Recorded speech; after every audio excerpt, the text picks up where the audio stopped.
La technique du Shift S. La technique du Shift S. La technique du Shift S. Bonne zombie. La technique du Shift S. Bonne zombie. Vous êtes avec nous ou quoi? Oui, pardon, votre honneur. On peut savoir pourquoi vous avez fait l'amour à un cadavre? Quoi? Je me suis tapé une morte? Il n'est pas sorti qu'elle était froide? Ah mais moi j'ai cru que c'était parce qu'elle était anglaise. Bien, puisque vous reconnaissez votre crime, nous vous condamnons à la peine capitale durant 360 semaines, et à compter d'aujourd'hui, vous devrez pécho à raison de 2 fois par jour un petit porcelet blondiné. Non, pas Britney Spears. Oh, vous êtes déjà là, mes petits farfadets?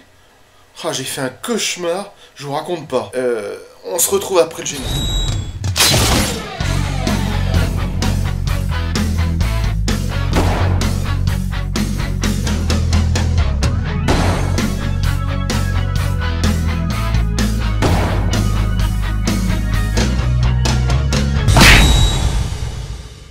A l'occasion de la sortie du film Black Widow, j'ai mis la main sur cet album anthologique d'un fort beau gabarit comme les rondeurs exaspérantes de la belle Scarlett, publié chez Panini. Rapidement, en tournant les pages glacées non lavables de ce bouquin, et croyez-moi qu'il faut qu'elle soit glacée avec moi si vous avez compris la blague douteuse, on comprend qu'il s'agit à la fois d'une origin story et de ce que les spécialistes pompeux, pédants et pontifiants du monde des critiques twitto-chialeurs et autres journalopes appellent une midquel, puisque l'action du film Black Widow se déroule entre les événements du Captain America Civil War et Avengers Infinity War. Et bien sûr, Marvel Comics, en bon avaleur goulu de fric facile, a profité de l'occasion pour sortir un comics book prologue au film écrit par Peter David et illustré par Carlos Villa. Ce comic book ça est divisé en 2 tomes quand on y regarde de près. Il nous propose l'histoire de la belle Natasha avec sa rencontre avec Nick Fury et son intégration au SHIELD. Alors vous allez me dire, waouh, minute Uncle Bob, que ça on le sait déjà que ce que tu dis avec ta bouche, qu'on a déjà eu un aperçu de son passé lors d'une scène flashback dans Avengers l'ère d'Ultron. Certes, vous aurez raison, vieux fripon des tumescents. Mais le livre nous montre un peu plus avec le passé d'une jeune fille qui se destinait à être danseuse étoile, mais qui finalement va dévier dans son Parcoursup, puisqu'elle va décrocher un bachelor tech de co option tueuse. Cet album velu retrace donc le parcours de Natasha Romanoff dans l'univers décrit par les films Marvel, avant son retour, tant attendu dans les salles obscures, qui n'a pas véritablement eu lieu, et qui s'est plus se dévoiler sur les plateformes de streaming, hors de prix, pour attrape-nigo et bénéficiaires du RSA, qui ne traverse pas la route pour trouver du boulot.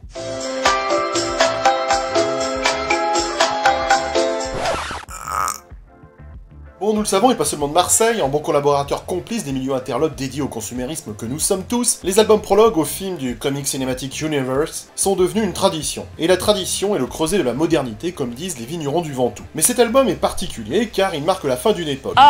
C'est la dernière apparition des héros Marvel au cinéma, de toute cette ribambelle colorée et chatoyante de joyeux personnages qui nous ont apporté joie et bonheur pendant toutes ces années. C'était avant le Covid. C'est la fin d'une équipe dont la belle Scarlett fait partie aux côtés de Robert Downey Jr. ou du beau Chris Evans.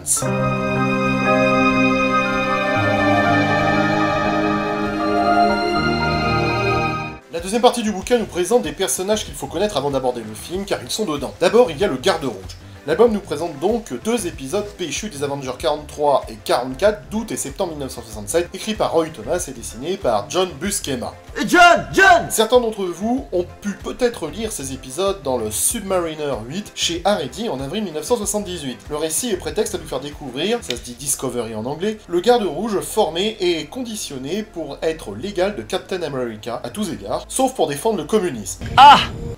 À cette occasion, Hawkeye, dit Œil de Faucon pour les vieux lugiens prostatiques, est capturé par le Red Guardian, qui se révèle être le mari de Black Widow qu'elle croyait mort.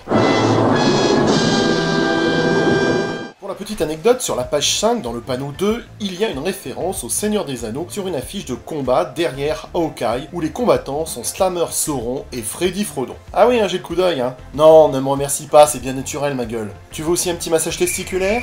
Non? Bon. Dans l'Avenger 44, on a un épisode vraiment atypique pour l'époque. Je vous rappelle qu'on est en 1967, en pleine guerre froide, et pourtant le Garde Rouge est l'une des rares représentations dans les bandes dessinées Marvel d'un russe quelque peu sympathique. En général, dans les années 60, tout personnage communiste était soit un pion réticent comme était Hawkeye ou Black Widow, soit un méchant lâche et malhonnête. Or, le Garde Rouge se révèle être un vrai croyant de le communisme soviétique, mais il a toujours un sens de l'honneur et de l'intégrité qui le conduisent à se retourner contre ses alliés à un moment crucial parce qu'il respecte Captain America et refuse d'attaquer un ennemi affaibli. Ah, l'éthique. grande leçon pour nos hommes et nos femmes politiques. Le garde rouge de cet épisode meurt dans ce numéro, mais d'autres personnes avaient auparavant et assumeront plus tard le rôle du Red Guardian, et la prochaine sera Tanya Belinskaya, vue dans Defender numéro 35. C'était vraiment très intéressant. Puis l'album conclut avec l'Avenger 196 écrit par David Michelini et dessiné par Georges Pérez. Cette aventure avec le Taskmaster a pu être lue par certains d'entre vous dans l'album d'Harry dans la collection Artima Color Maverick Superstar numéro 11 d'octobre 1983. Vous étiez pas nés les filles, hein?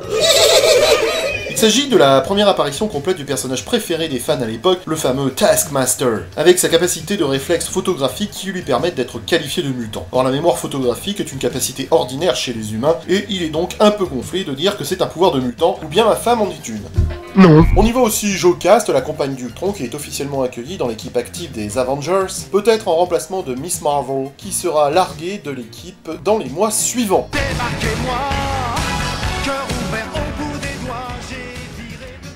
Voilà, je voulais donc vous présenter cette anthologie sur la Veuve Noire en attendant de vous faire toute une vidéo prochainement sur une anthologie encore plus imposante, épaisse et adipeuse, appelée Je suis Black Widow. Mais comme il faut du temps et que je n'en ai pas vraiment, car j'ai un boulot les gars, je suis pas un fainéant de youtubeur streamer qui se gaffe de placement de produits sans rien foutre qui se lève à 15h. Eh ben, il va falloir attendre un peu. Je vous remercie d'avoir suivi cette vidéo, laisse un post-blow, tu connais les contingences habituelles de YouTube, n'achetez pas chinois, et on se quitte sur la chanson du nécrophile. À très bientôt les geeks. Dans la chambre froide, j'ai pris mes capotes, ah non j'oubliais, puisque tu es mort,